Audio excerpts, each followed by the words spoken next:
সকল শিক্ষার্থী অভিভাবকদের আমার চ্যানেলের পক্ষ থেকে জানাই আন্তরিক শুভেচ্ছা ও ভালোবাসা। আশা করি সকলেই ভালো আছো। আজকে আমরা আলোচনা করব নতুন একটি কোয়ালিটেটিভ প্রপার্টি স্ফুটনাঙ্কের উন্নয়ন সম্পর্কে। আজকে আমরা আলোচনা করব। তো দেখো, নামটা শুনে বুঝতে পারছো, স্ফুটনাঙ্কের উন্নয়ন অর্থাৎ যখন কি হবে, যখন আমরা কোনো অনুদ্বায়ী কঠিন তড়িৎ অবিশ্লেষ্য অসংযোজিত কঠিন দ্রাব্যের যখন আমরা একটি লঘু দ্রবণ প্রস্তুত করব, তখন সে দ্রবণের কী হবে, সে দ্রবণের ক্ষেত্রে স্ফুটনাঙ্কের বৃদ্ধি ঘটবে। তো সেটাই হচ্ছে কি স্ফুটনাঙ্কের উন্নয়ন। তার মানে বলতে ধরো যে এইরকম ধরো একটি বিশুদ্ধ দ্রাবক রয়েছে,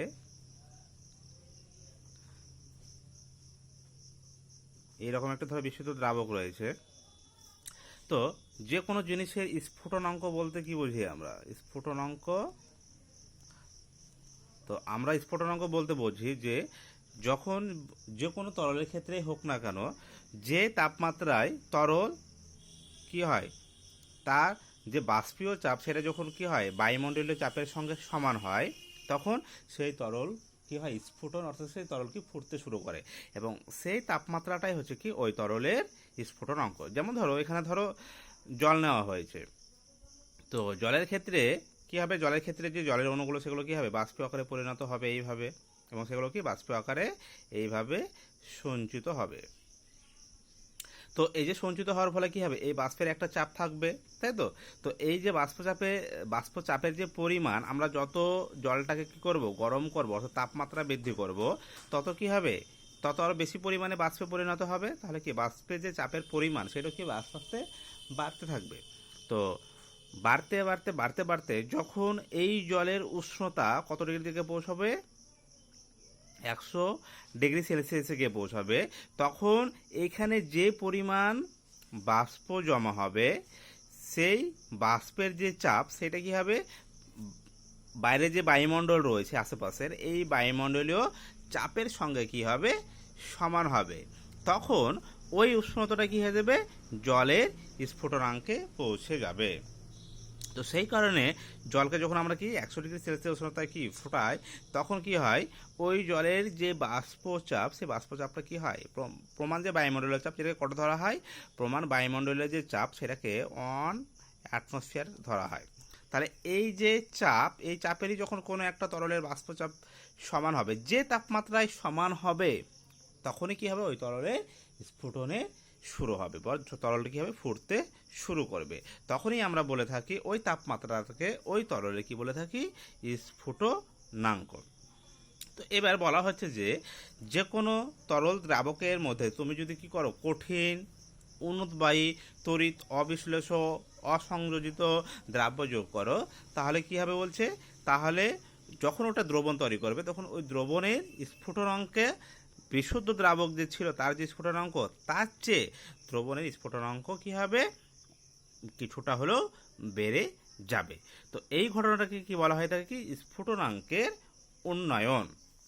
তাহলে যখনই ধরো এই জলের মধ্যে কি হলে তুমি একটু ইউরিয়া বা একটু গ্লুকোজ বা যে কোনো একটু চিনি যখন একটু গুলে দিলে, তখনই বলা হচ্ছে যে যে জল 100 ডিগ্রি সেলসিয়াস উষ্ণতায় গিয়ে কি ফুটতে শুরু করেছিল, সেই জল এখন 100 ডিগ্রি সেলসিয়াস না ফুটে কি হবে, সেটা হতে পারে 100.5 ডিগ্রি সেলসিয়াস বা 101 ডিগ্রি সেলসিয়াস বা 102 ডিগ্রি সেলসিয়াস। অর্থাৎ যে জল 100 ডিগ্রি সেলসিয়াস কী হয়েছিল ফুটতে শুরু করেছিল, সেই জল এখন 100 চেয়ে কী হবে বেশি ডিগ্রি বা বেশি উষ্ণতায় কী হবে ফুটতে শুরু করবে। তার মানে কি হলো এখানে, তাহলে যখনই আমরা দ্রবণ তৈরি করলাম, সেই দ্রবণের ক্ষেত্রে দ্রাবকের যে বিশুদ্ধ অবস্থায় দ্রাবকের যে স্ফুটনাঙ্ক ছিল, দ্রবণের ক্ষেত্রে কিন্তু স্ফুটনাঙ্কর মান কি হলো বেড়ে গেল। তো এই ঘটনাটাকে বলা হচ্ছে কি স্ফুটনাঙ্কের উন্নয়ন। আচ্ছা, এবার আমরা এই যে স্ফুটনাঙ্কের যে উন্নয়নটা হচ্ছে, এই স্ফুটনাঙ্কের উন্নয়নটা কেন হচ্ছে এই কারণটা এবার আমরা জানার চেষ্টা করব। তো কেন স্ফুটনাঙ্কের উন্নয়ন হচ্ছে, যখন আমরা কি তৈরি করছি কোনো একটি কঠিন অনুদ্বায়ী তড়িৎ অবিশ্লেষ্য অসংযোজিত কঠিন দ্রাব্যে যখন আমরা কী করছি দ্রবণ তৈরি করছি, সেই দ্রবণের ক্ষেত্রে কিন্তু আবার স্ফুটনাঙ্কের কী হচ্ছে বৃদ্ধি ঘটছে। তো স্ফুটনাঙ্কের বৃদ্ধি কেন ঘটছে সেটা এবার আমরা জানবো। তো ঠিক একইভাবে ধরো এইখানে ধরো কোনো একটা বিশুদ্ধ তরল নিয়েছো, সেটা জল হতে পারে বা যে কোনো তরল দ্রাবক হতে পারে। তো এরকম ধরো এখানে একটা কি বিশুদ্ধ তরল দ্রাবক নিয়েছো, তাহলে এই বিশুদ্ধ তরল দ্রাবকের কি থাকবে একটা স্ফুটনাঙ্কের মান আমরা পাবো। তো ধরি সেই স্ফুটনাঙ্কের মান হচ্ছে টিবি। তো স্ফুটনাঙ্কে কেন পাবো তার কারণ জানি যে তরল অণুগুলো কি হয়, তরল অণুগুলো বাষ্পীয় দশায় পরিণত হয় এবং যে তাপমাত্রায় এই বাষ্পের চাপ, যে তাপমাত্রায় এই তরলটার যে তাপমাত্রায় বাষ্পের চাপ কি হবে প্রমাণ বায়ুমণ্ডলীয় চাপের সঙ্গে কি হবে সমান হবে, তখন কি হবে এই তরলটি ফুটতে শুরু করবে, তখনই হয়ে যাবে কি এই তরলের সেটি স্ফুটনাঙ্ক। আচ্ছা, এবার আমরা কি করলাম, এবার ধরো এই তরল দ্রাবকের মধ্যে কি করব একটু যোগ করব যে কোনো কঠিন অনুদ্বায়ী তড়িৎ অবিশ্লেষ্য একটি কি কিছুটা দ্রাব্য অল্প পরিমাণে কি করব এর মধ্যে যোগ করব, তার ফলে কি হবে এটি দ্রবণ তৈরি হবে। আচ্ছা, তাহলে যখনই এভাবে আমরা কি করলাম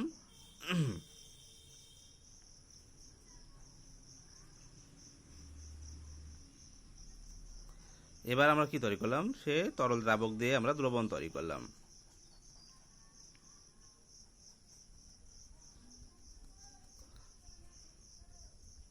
এটা দ্রবণ, এটা হচ্ছে দ্রাবক। আচ্ছা, এবার এখানে যখন তরলটি যখন বিশুদ্ধ অবস্থায় ছিল, তো এই যে যখন উষ্ণতা কত, এই যে উষ্ণতা টিবি দেখাচ্ছে, যখন এই উষ্ণতার মান তরলটিতে লাভ করবে তখন কি হবে এই তরলের যে বাষ্প চাপ সেটা কি হবে প্রমাণ বায়ুমণ্ডলীয় চাপের সঙ্গে সমান হবে, তখন এই উষ্ণতায় কি হবে তরলটি ফুটতে শুরু করবে। কিন্তু যখন এই তরলের মধ্যে কি করা হলো কোনো অনুদ্বায়ী তড়িৎ অবিশ্লেষ্য অসংযোজিত কি করা হলো কঠিন দ্রাব্য যোগ করা হলো, তখন কি হবে দ্রবণ তৈরি হলো। এখন এই দ্রবণেরও কি থাকবে, দ্রবণেরও বাষ্প থাকবে, কিন্তু এই বাষ্পটা কার জন্য থাকবে একমাত্র এর মধ্যে যে দ্রাবকটি রয়েছে সেই দ্রাবকেরই কি থাকবে এখানে বাষ্পীয় দশা থাকবে, কিন্তু কি দ্রাব্যের কোনো বাষ্পীয় দশা থাকবে না। তার কারণ হচ্ছে দ্রাবকটি আমরা কি নিয়েছি কঠিন নিয়েছি এবং অনুদ্বায়ী নিয়েছি, তাহলে এখানে যে বাষ্প চাপটা পাবো সেটা কার জন্য পাবো, যে দ্রাবকটি রয়েছে তার জন্যই পাবো। কিন্তু এখন এই দ্রাবকের মধ্যে কে মিশে রয়েছে, এখন এই দ্রাবকের মধ্যে দ্রাব্য মিশে রয়েছে। তাহলে ঠিক একইভাবে যদি আমরা প্রতি একক ক্ষেত্রফলে যদি দ্রাবকের অণুর সংখ্যা কল্পনা করে তাহলে কি হবে এখন দ্রাবকের অণুর সংখ্যা কমে গেছে, তার কারণ কি, কারণ ওই একক ক্ষেত্রফলের মধ্যে কি রয়েছে এখানে দ্রাবকের অণু রয়েছে আবার দ্রাব্যের অণু রয়েছে। তাহলে আগে তরলটি যখন এই টিবি সেলসিয়াস উষ্ণতায় যে পরিমাণ বাষ্প এখানে জমা হয়েছিল এবং তার যে বাষ্প চাপ সেটা কি হয়েছিল 1 অ্যাটমসফিয়ারের সঙ্গে সমান হয়েছিল, এখন কিন্তু এই উষ্ণতায় এই দ্রবণের ক্ষেত্রে সেই পরিমাণ বাষ্প এখানে পাবে না, আর সেই পরিমাণ বাষ্প না পেলে এই যে 1 অ্যাটমসফিয়ার চাপ বা বায়ুমণ্ডলের যে চাপ সেটাও কিন্তু এই বাষ্প দ্বারা সে চাপ পাওয়া এখানে যাবে না। তাহলে কি করতে হবে, এখন এই বাষ্পের চাপটাকে 1 অ্যাটমসফিয়ারের সঙ্গে সমান হতে গেলে কি করতে হবে, এই দ্রবণের তাপমাত্রাটাকে টিবির থেকে আরও বাড়াতে হবে। তাহলে এই উষ্ণতা বাড়তে বাড়তে বাড়তে বাড়তে যে তাপমাত্রায় এই বাষ্প চাপের পরিমাণটা কি হবে 1 অ্যাটমসফিয়ারের সঙ্গে সমান হবে, তখনই কি হবে এই দ্রবণটি ফুটতে শুরু করবে, তখনই সেটা কি হয়ে যাবে দ্রবণের স্ফুটনাঙ্ক পৌঁছে যাবে। তো যে তরলটি টিবি উষ্ণতায় ফুটছিল তাহলে নিশ্চয়ই এখানে কি হবে তার চেয়ে উচ্চতর উষ্ণতায় কি হবে দ্রবণের ক্ষেত্রে কি হবে তরলটি বা দ্রবণটি কি হবে ফুটতে শুরু করবে। তো ধরি সেই উচ্চতর তাপমাত্রাটি হচ্ছে টিবি ড্যাশ, বুঝা হলো। তাহলে দেখো যে বিশুদ্ধ অবস্থা তরল দ্রাবকের স্ফুটনাঙ্ক ছিল টিবি, যখন সেটা দ্রবণ তৈরি হয়ে গেল তখন তার স্ফুটনাঙ্ক হয়ে গেল টিবি ড্যাশ, যেখানে কি টিবি ড্যাশ। তাহলে এবার দেখো তাহলে স্ফুটনাঙ্কের উন্নয়ন কতটা বা বৃদ্ধি কতটা হচ্ছে, তাহলে স্ফুটনাঙ্কের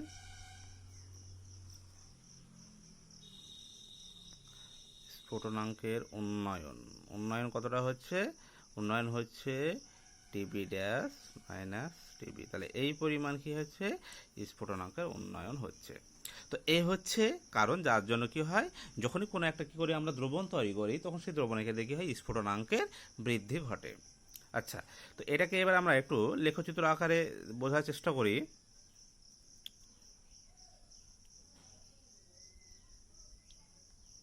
আচ্ছা, তো এদিকে ধরো হচ্ছে বাষ্পচাপ,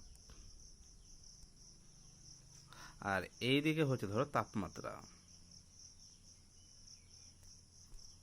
আচ্ছা, এবার এই তাপমাত্রা ধরো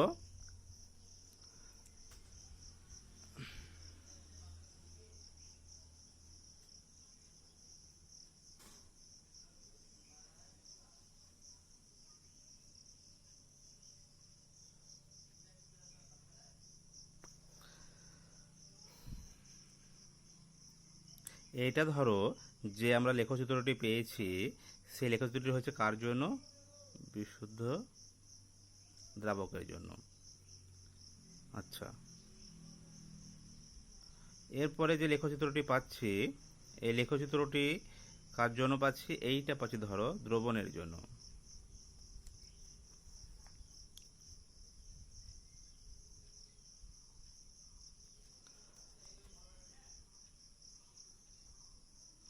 আচ্ছা, তো ধরো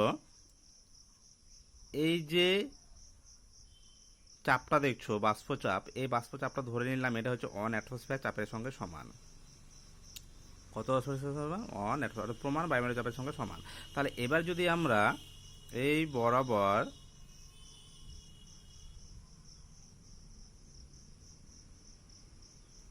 আচ্ছা, তাহলে এখানে দেখো দ্রাবকের ক্ষেত্রে এইখানে কি হচ্ছে, এই 1 অ্যাটমসফিয়ার চাপের সঙ্গে কি এটা ছেদ করছে, তাই তো?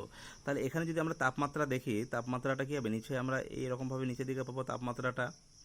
তাহলে এই তাপমাত্রায়, অর্থাৎ এটা টিবি, এই তাপমাত্রায় দ্রাবকটি কি হচ্ছে, দ্রাবকটির যে বাষ্পের চাপ সেটা কি হচ্ছে 1 অ্যাটমসফিয়ারের সঙ্গে সমান হচ্ছে। কিন্তু যখন সেটা দ্রবণ হয়ে যাচ্ছে, দ্রবণের ক্ষেত্রে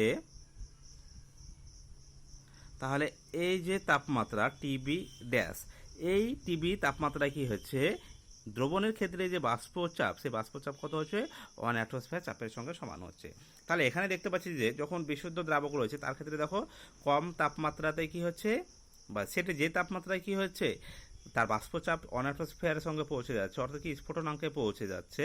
দ্রবণে যখন দ্রবণ তৈরি করে প্রস্তুত করছি আমরা, তখন সে দ্রবণের ক্ষেত্রে কি হচ্ছে, যে স্ফুটনাঙ্কের মান বা তাপমাত্রাটা সেটা কি হচ্ছে, বৃদ্ধি পেয়ে টিবি ড্যাশ হয়ে যাচ্ছে। তাহলে কি আমরা এইভাবে কি লেখচিত্রের সাহায্যে দেখতে পেলাম যে এখানেও কি দেখতে পাচ্ছি, যে দ্রাবক হচ্ছে যখন আমরা দ্রবণের ক্ষেত্রে স্ফুটনাঙ্কের মান দেখতে পাচ্ছি, সেখানে কি হচ্ছে, স্ফুটনাঙ্কের মানটা কি হচ্ছে, বৃদ্ধি পাচ্ছে। আচ্ছা, তো এবার এই স্ফুটনাঙ্কের উন্নয়ন সম্পর্কিত কি রাউল্টসের কিছু সূত্র রয়েছে, সে রাউল্টসের সূত্র এবার আমরা জানব। তো স্ফুটনাঙ্কের উন্নয়ন সম্পর্কিত রাউল্টসের যে সূত্র,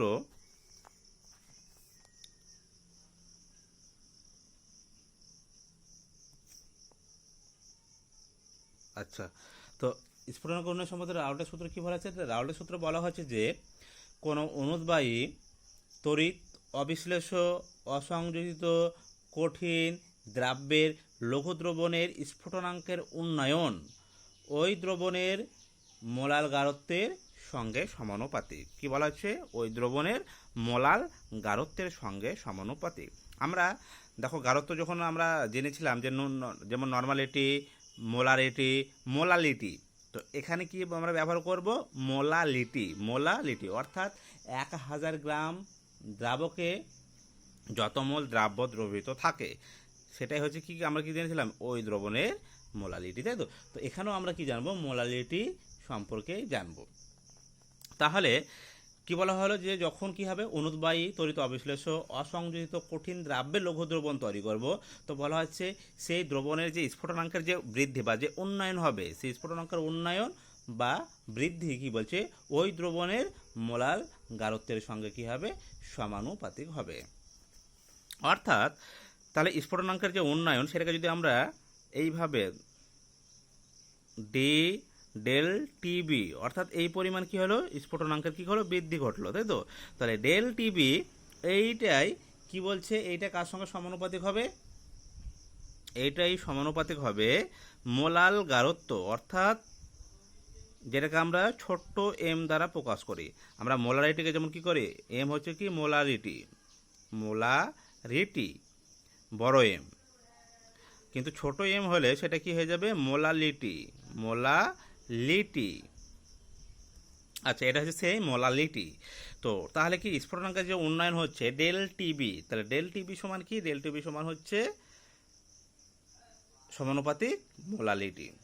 এবার এই ডেল টিবিটা কি, একটু আগে আমরা দেখলাম যে টিবি ড্যাশ মাইনাস টিবি, তাহলে এই যে উন্নয়নটা হচ্ছে এটাই হচ্ছে তোমার কি ডেল টিবি। তাহলে এটা সমান আমরা কি তুলতে পারি, একটা সমানুপাতিক নিতে পারি কে বি ইন্টু এম।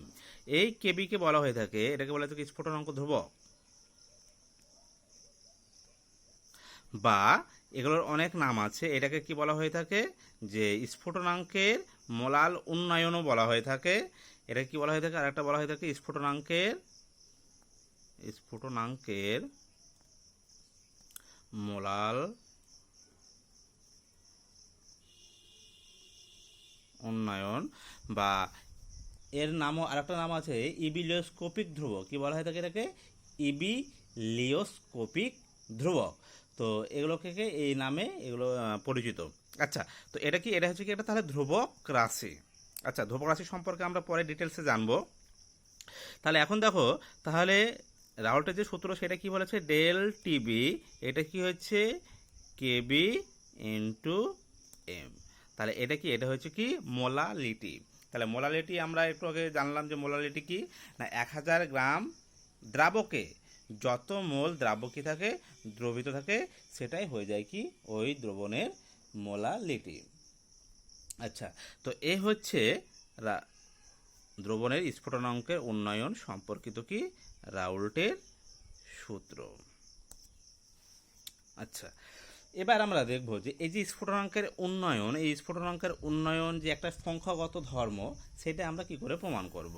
খুব সহজেই প্রমাণ করতে পারে যে স্ফুটনাঙ্কের উন্নয়ন হচ্ছে একটা কি সংখ্যাগত ধর্ম। তাহলে এইটাকে প্রমাণ করার জন্য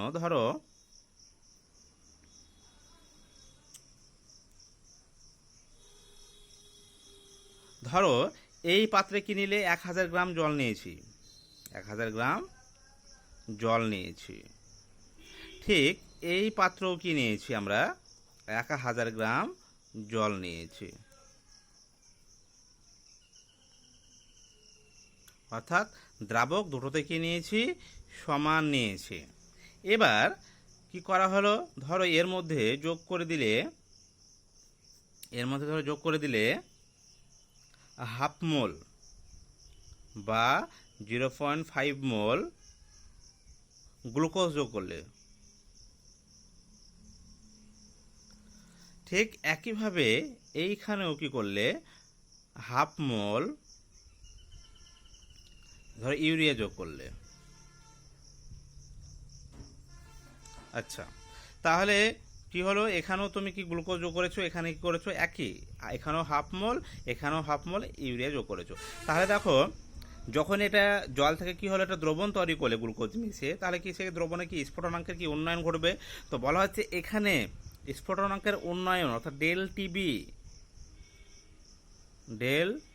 টিবি যে পরিমাণ ডেল অর্থাৎ স্ফুটনাঙ্কের উন্নয়নের বৃদ্ধি ঘটবে, ঠিক এইখানেও ঠিক একই পরিমাণ স্ফুটনাঙ্কের উন্নয়ন ঘটবে। অর্থাৎ তাহলে ভালো করে দেখো যে এখানেও স্ফুটনাঙ্কের যে যতটা উন্নয়ন ঘটছে, ঠিক এখানেও স্ফুটনাঙ্কের উন্নয়ন ততটাই ঘটছে। কিন্তু এখানে আমরা কি নিয়েছিলাম, গ্লুকোজ নিয়েছিলাম, এখানে নিয়েছিলাম ইউরিয়া।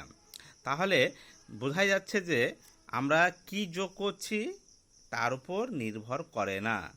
কার উপর নির্ভর করবে, যে কতটা আমরা যোগ করছি, অর্থাৎ কত অণু গ্লুকোজ, কত অণু ইউরিয়া যোগ করছে। তাহলে এখানে দেখো হাফ মোল গ্লুকোজ নিয়েছি, মানে কি সেখানে যতগুলো অণু রয়েছে, ঠিক এখানেও আমরা হাফ মোল ইউরিয়া নিয়েছি, মানে কি ততগুলো কি রয়েছে, অণু রয়েছে। যেহেতু কণার সংখ্যা দুটোতেই সমান, কণার সংখ্যা সমান বলে স্ফুটনাঙ্কের যে উন্নয়ন হচ্ছে সেটাও কিন্তু কি হচ্ছে, সমান হচ্ছে। অতএব আমরা কি বলতে পারি, যে স্ফুটনাঙ্কের উন্নয়ন হচ্ছে কি একটি সংখ্যাগত ধর্ম।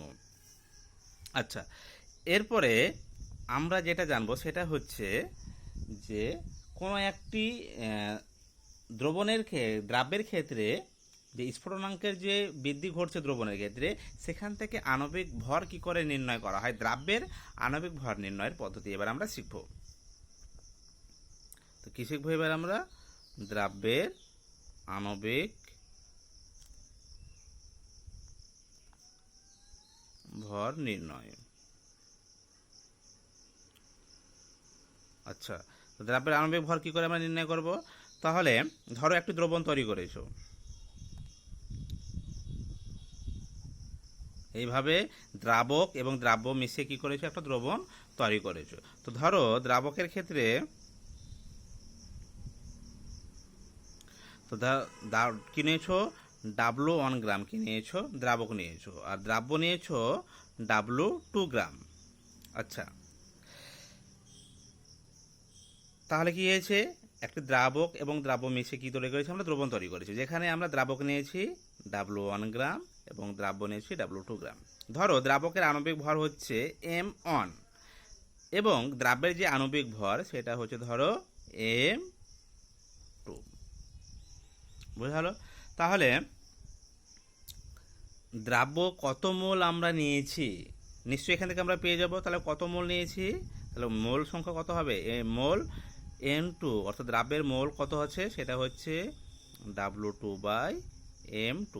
আমরা যখন মোলালিটি বের করব তখন আমাদের কি প্রয়োজন হবে? দ্রাব্য কত মোল আছে, 1000 গ্রাম দ্রাবকে কত মোল আছে সেটাই আমাদের কি করতে হবে? নির্ণয় করতে হবে। তাহলে দেখো এবার আমরা ক্যালকুলেশনে চলে যাই। তাহলে এখানে দেখো আমরা তাহলে এখান থেকে বলতে পারি যে W1 গ্রাম দ্রাবকে দ্রাব্য রয়েছে কত মোল রয়েছে? W2/M2 এত মোল, তাই তো? তাহলে 1 গ্রামে কত রয়েছে? আর 1000 গ্রাম আমরা সবসময় বের করবো কত? 1000 গ্রাম দ্রাবকে কত মোল দ্রাব্য রয়েছে সেটা আমাদের নির্ণয় করতে হবে। তাহলে এবারে 1000 গ্রাম দ্রাবকে, তাহলে 1000 গ্রাম যখন দ্রাবকে নির্ণয় করবো তখন কি আসছে? W2/M2 উপরে চলে যাবে 1000 বা নিচে কি চলে আসবে? W1। তো এই হচ্ছে আমাদের মোলালিটি বেরিয়ে গেল। অর্থাৎ দ্রবণের আমরা যে দ্রবণটা তৈরি করেছিলাম তার মোলালিটি হচ্ছে W2 × 1000/M2 × W1। তাহলে দ্রবণের মোলালিটি অর্থাৎ M বেরিয়ে গেল। তাহলে ছোট m সমান কি হলো? ছোট m সমান কি পেলাম? W2 × 1000/M2 × W1। এইটা আমাদের বেরিয়ে গেল। এবার আমরা কি বের করব? তাহলে দেখো ডেল টিবি সমান আমরা কি পেয়েছি? কেবি ইনটু কি পেয়েছি? এম। এবার এম এর মানটা এখানে যদি বসিয়ে দিই তাহলে কি হবে?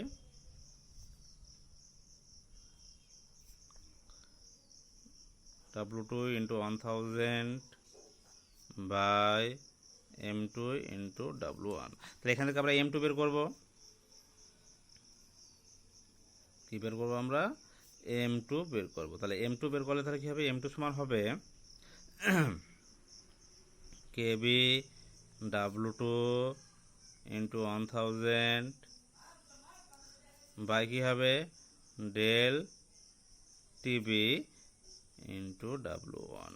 তো এ হচ্ছে আমাদের দ্রাব্যের যে আণবিক ভর, সেটা কি হলো? আমাদের এইভাবে খুব সহজেই বেরিয়ে যাবে।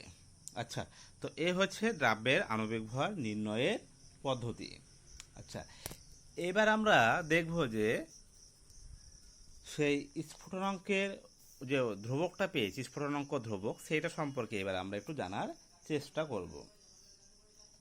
আচ্ছা, তো প্রথমে এবার আমরা যে কেবি রয়েছে সে কেবি সম্পর্কে এবার জানার চেষ্টা করব। তাহলে আমরা সমীকরণে কি পেয়েছি? দেখো ডেল টিবি সমান কি পেয়েছি? KB into M. তো আমরা যদি এবারে ধরো কেবির একক বের করতে চাই তাহলে কি হবে? কেবি সমান কি লিখতে পারি? কেবি সমান লিখতে পারি ডেল টিবি, আচ্ছা, বাই এম।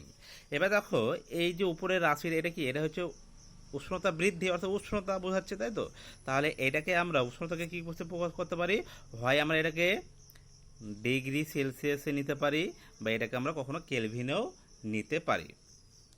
আচ্ছা, নিচে কি রয়েছে? মোলারিটি। মোলারিটি মানে তাহলে কি লিখতে পারি? মোলারিটি সমান লিখতে পারি আমরা মোল পার কেজি। কি লিখতে পারি? মোল পার কেজি।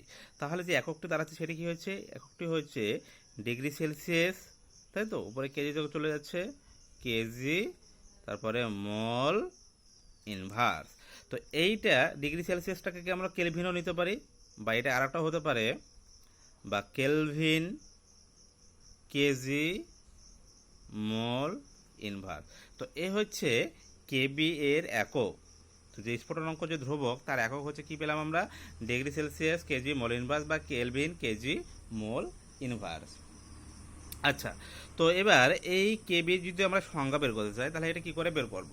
দেখো, যদি এখানে এম এর মান, অর্থাৎ এম এর মানটা যদি অন হয়ে যায়, অন হয়, তাহলে ডেল টিবি সমান আমরা কি লিখতে পারি? ডেল টিবি সমান হচ্ছে কেবি। এটা আমরা পেলাম। তাহলে কি হচ্ছে, যখন কোনো একটা এমন একটা দ্রব্য নেব, সেই দ্রবণের যদি তার মোলালিটি যদি একক হয়, তাই তো? তাহলে সেই দ্রবণের ক্ষেত্রে যে স্ফুটনাঙ্কের উন্নয়ন হবে সেটাই হচ্ছে কি স্ফুটনাঙ্ক ধ্রুবক বা ইবিলিওস্কোপিক ধ্রুবক। আচ্ছা, তো ইবিলিওস্কোপিক ধ্রুবকের সংজ্ঞাটাকে যদি একটু বিস্তারিতভাবে বলি, তাহলে মোলালিটি ওয়ান। তো মোলালিটি ওয়ান কখন হয়? তাহলে মোলারিটি ওয়ান কখন পাবো? যখন কি করা হবে?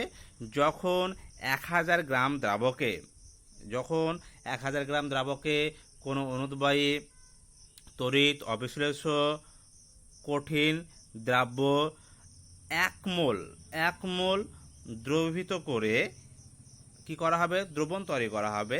তো সেই দ্রবণের ক্ষেত্রে স্ফুটনাঙ্কের যে উন্নয়ন, সেটাই হচ্ছে ওই দ্রবণের স্ফুটনাঙ্ক ধ্রুবক। আবার বলছি, 1000 গ্রাম কোনো বিশুদ্ধ দ্রাবকে কঠিন অনুদ্বায়ী তড়িৎ অবিশ্লেষ্য দ্রাব্যের 1 মোল দ্রবীভূত করলে ওই দ্রবণের স্ফুটনাঙ্কের যে উন্নয়ন হয় সেটাই হচ্ছে ওই দ্রবণের ক্ষেত্রে কি স্ফুটনাঙ্ক ধ্রুবক বা ইবিলিওস্কোপিক ধ্রুবকও বলে। তো এই হচ্ছে কেবি এর সংজ্ঞা। আচ্ছা, তো অনেক সময় দেখো, অনেক সময় যেমন বলে দেয় যে জলের ক্ষেত্রে কেবি এর মান 0.515 degree Celsius kg mole inverse বলতে কি বোঝো? তো জলের ক্ষেত্রে কেবি এর মান 0.515 degree Celsius kg mole inverse বলতে বোঝায় যে 1000 গ্রাম বিশুদ্ধ জলে যদি কোনো কঠিন অনুদ্বায়ী তড়িৎ অবিশ্লেষ্য অসংযোজিত কঠিন দ্রাব্যের 1 মোল দ্রবীভূত করা হয়, তাহলে ওই দ্রবণের স্ফুটনাঙ্কের যে উন্নয়ন সেটা কত? স্ফুটনাঙ্কের উন্নয়ন 0.515 ডিগ্রি সেলসিয়াস। তখন আর আমরা কেজি মোল ইনভার্স পুরোটা বলবো না, তো কি বলবো? যে স্ফুটনাঙ্কের উন্নয়ন 0.515 ডিগ্রি সেলসিয়াস। তো এইটা ডিগ্রি সেলসিয়াসও থাকতে পারে বা কেজিতেও থাকতে পারে, কেলভিনও থাকতে পারে, কেলভিন কেজি মোল ইনভার্স। তার কারণ হচ্ছে দেখো, যেহেতু ডেল টিবি কি, ডেল টিবি হচ্ছে কি যে উষ্ণতা কতটা বৃদ্ধি হচ্ছে। তো উষ্ণতা বৃদ্ধির মান তুমি যদি ডিগ্রি সেলসিয়াস নিলে পরে কি হবে? বৃদ্ধির মান যেটা পাবে, যদি সেটাকে কেলভিনে নাও তাহলে যে বৃদ্ধির মান সেটা কিন্তু একই হবে। অর্থাৎ বৃদ্ধির যে মান সেটা তুমি যে স্কেলেই নাও না কেন, ডিগ্রি সেলসিয়াসে নাও বা কেলভিনে নাও, উষ্ণতা বৃদ্ধির যে মান সেটা কিন্তু মানটা একই পাবে। আচ্ছা, তো এ হচ্ছে স্ফুটনাঙ্কের যে উন্নয়ন তার সম্পর্কিত কি আমাদের বিস্তারিত আলোচনা। আর একটু ছোট্ট জিনিস রয়েছে সেটা একটু জেনে নিই। আচ্ছা, তো এই কেবি এর একটা কেবি থেকে আমরা একটা বিশেষ ধারণা পেয়ে থাকি। যেমন ধরো, কেবি সমান আমরা একটা ছোট্ট একটা ইকুয়েশন আছে, সেই ইকুয়েশনটা একটু জেনে নিই। সেটা হচ্ছে R TB square by 1000 into L V. আচ্ছা, তো এটা কি, এটা হচ্ছে একটা সমীকরণ যেখানে আর হচ্ছে কি সর্বজনীন গ্যাস ধ্রুবক, টিবি হচ্ছে কি, টিবি হচ্ছে দ্রাবকের স্ফুটনাঙ্ক বয়লিং টেম্পারেচার।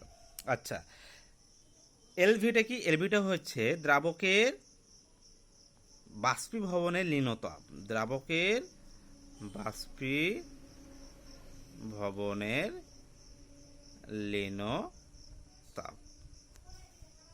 তো এইভাবে আমরা কি কেবি এর মানটাকেও নির্ণয় করতে পারি। তো জাস্ট এইটুকুটা সমীকরণের এইটুকুটা একটু মনে রাখো, তাহলেই হবে।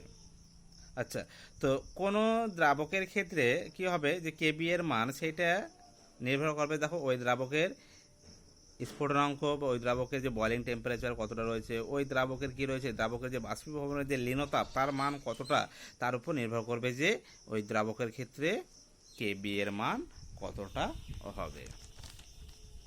তো এই ছিল আমাদের আজকে কলিগেটিভ প্রপার্টি, যেটা স্ফুটনাঙ্কের উন্নয়ন। তো স্ফুটনাঙ্কের উন্নয়ন সম্পর্কিত আজকে আমাদের কি হলো, যাবতীয় আলোচনা হলো।